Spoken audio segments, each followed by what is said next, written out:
Hey everyone, this is a little quick video following up on how to do page 8 in your notes, which is how and when will I be paid. So every employer pays their employee a little bit differently and not necessarily on the same timeline. You want to know and understand how often you're going to get paid and how are you going to get paid. Most of you will find out that your starting jobs will end up being an hourly job where you'll get a certain wage per hour and then that gets multiplied by the number of hours you work in a pay period.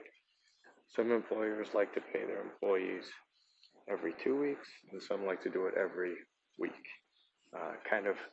If they stretch it out and do it every 2 weeks, it's a little bit less of a task that they have to do so often. So make sure when you get hired you ask that question. So ways to get paid. If you're hourly, you're going to get paid based on the number of hours you work.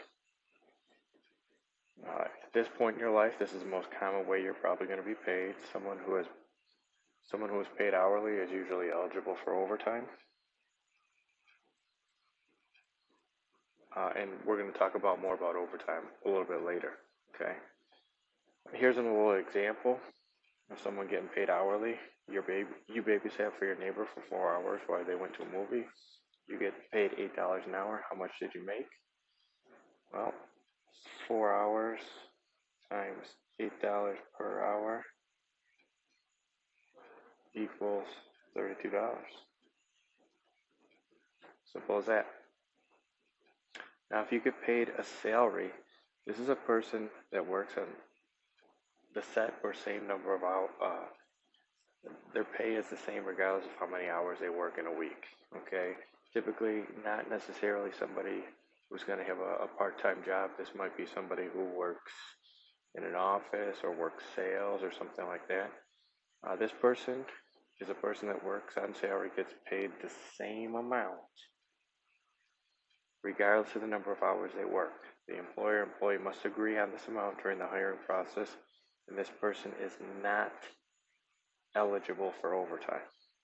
An example here is Sally makes a salary of $600 per week. She worked 85 hours this week. How much does she get paid? Her salary is set at $600 per week. Doesn't matter that she worked more hours this week than maybe last week or the week that's going to follow. She gets paid $600 per week because that's her salary. Another form of payment people sometimes are paid with is what is called commission.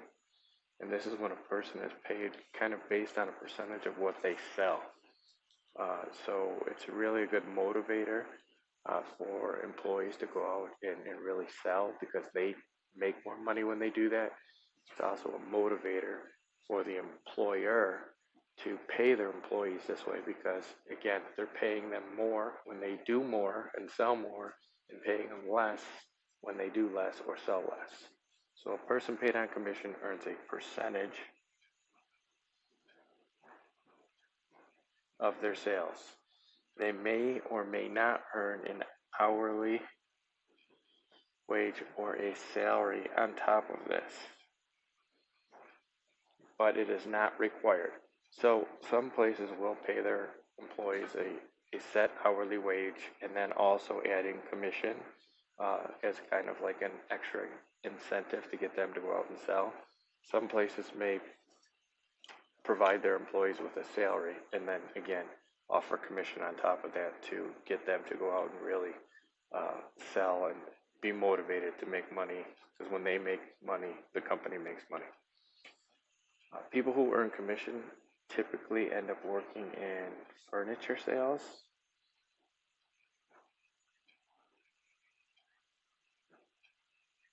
car sales, direct sales, okay, and various other